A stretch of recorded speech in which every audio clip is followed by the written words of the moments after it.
UPSC civil service examination में सफलता के लिए संघर्ष कर रहे मेरे डियर आईएएस फ्रेंड्स, एक बिहारी सब पे भारी परिवार में यूपीएससी सिविल सर्विस एग्जामिनेशन की तैयारी के लिए जो हमने मैराथन क्लास शुरू की है, उनके ऑप्शनल क्लास में मैं आपका वेलकम करता हूँ। फ्रेंड्स, काफ़ी टाइम पहले मैंने आपसे कहा था कि हम लोग 5 फरवरी से ज्योग्राफी ऑप्शनल की क्लास शुरू करेंगे। ज्योग्राफी ऑप्शनल मैंने क्यों आपके लिए चुना था, ये मैं आपको बता चुका हूँ कि बहुत सारे एविडेंस के बेस पर डेटास को लेकर हमने कैटेगराइज़ किया था कि ज्योग्राफी ऑप्शनल आपके लिए एक बहुत बेहतरीन ऑप्शनल साबित हो सकता है, क्योंकि ज्योग्राफी ऑप्शनल ना सिर्फ एज़ अ ऑप्शनल आपकी मदद करेगा, बल्कि जीएस के जो आपका सिलेबस है, जीएस के जो बहुत सारे सब्जेक्ट्स हैं, उनके काफ़ी पार्ट्स को ज्योग्राफी कवर करता है अपने सिलेबस में जब आप इनका सिलेबस देखेंगे।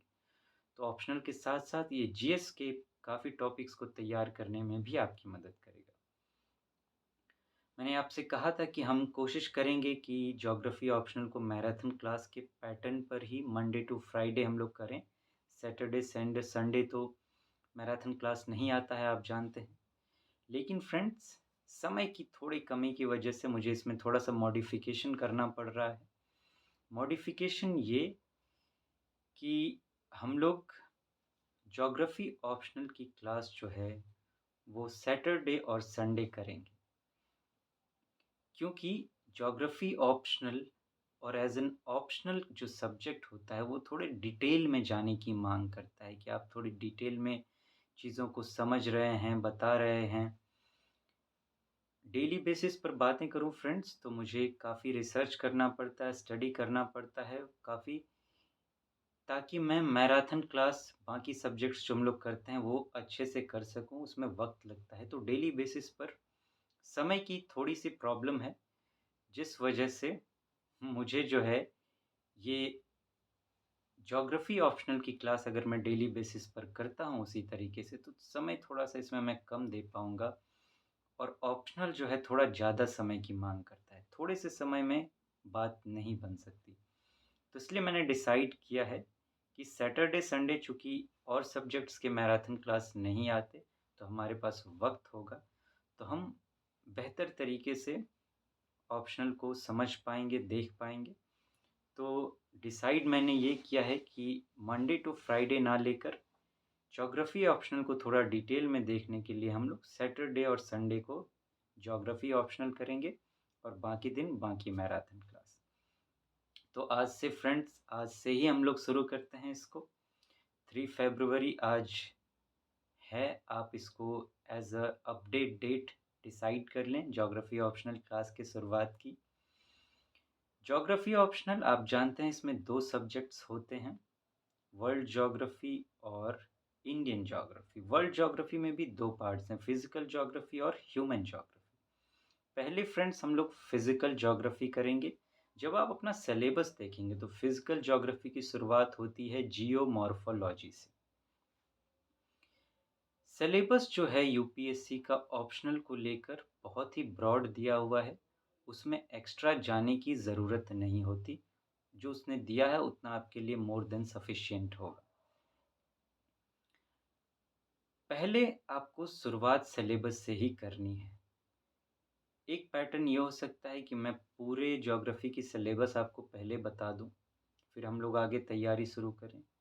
लेकिन मैंने पैटर्न जो चुना है उसमें ये करेंगे हम लोग, जैसे मान लीजिए हम लोग को जियोमॉर्फोलॉजी पहले पढ़ना है, तो मैं सिर्फ़ आपको जियोमॉर्फोलॉजी के सिलेबस बताऊँगा और फिर हम लोग क्लास शुरू करेंगे। लेकिन मेरे सिलेबस बताने का पैटर्न थोड़ा-सा डिफरेंट होगा। एक तो वही जो यूपीएससी ने आपको दे रखा है, मैं वो डायरेक्ट आपको बता दूँ।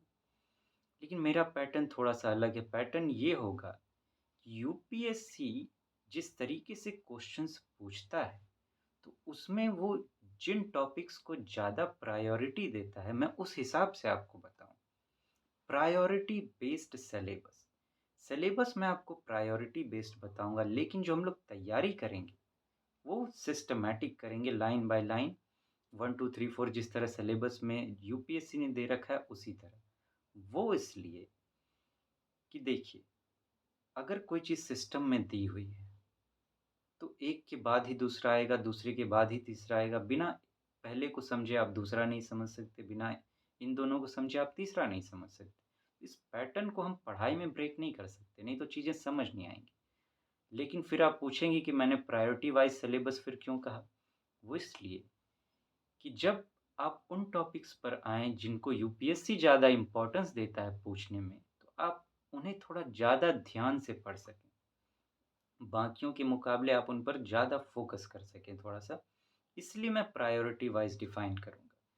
पहले हम लोग प्रायोरिटी वाइज़ सिलेबस देखेंगे, फिर पैटर्न ये होगा कि हम लोग पढ़ेंगे वन बाय वन जो पहला टॉपिक होगा, सबसे पहले उस टॉपिक से रिलेटेड जो यूपीएससी आपसे क्वेश्चंस पूछता है, जो यूपीएससी ने प्रीवियस ईयर्स में क्वेश्चन पूछ रखे हैं, वो मैं आपको बताऊँगा ताकि एक आपको ये भी आइडिया हो जाए कि किस डिज़ाइन से क्वेश्चन आते हैं उस टॉपिक पर, तब आपकी तैयारी और बेहतर हो पाएगी और फिर हम लोग उस पर तैयार करेंगे और फिर वो टॉपिक जब तैयार हो जाएगा, इस तरीके से हम लोग पूरा जियोमॉर्फोलॉजी तैयार करेंगे और भी बाकी सारे इस तरीके से जब पूरा चैप्टर तैयार हो जाएगा, मान लीजिए जियो और मॉर्फोलॉजी हम लोग पहले कर रहे हैं, तो पूरा जियोमॉर्फोलॉजी जब इस पैटर्न पर तैयार हो जाएगा, तो फिर जो मैंने आपको क्वेश्चंस दे रखे हैं, इन क्वेश्चंस पर हम बातें करेंगे कि इनको आप कैसे सॉल्व करेंगे, कैसे इनकी आंसर राइटिंग करेंगे एग्ज़ाम में। आंसर राइटिंग को लेकर भी बातें करेंगे, ताकि एक साथ हमारी कंप्लीट प्रिपरेशन हो सके। कि हम सिलेबस को देख रहे हैं, प्रायोरिटी वाइज़ देख रहे हैं, फिर उस पर क्वेश्चंस कैसे आ रहे हैं वो देख रहे हैं, उनकी तैयारी कर रहे हैं और फिर अपने आप को इस लायक भी बना पा रहे हैं कि हम आंसर राइटिंग कर पाएँ। क्योंकि अल्टीमेटली एग्ज़ाम में आपको आंसर राइटिंग ही करना है।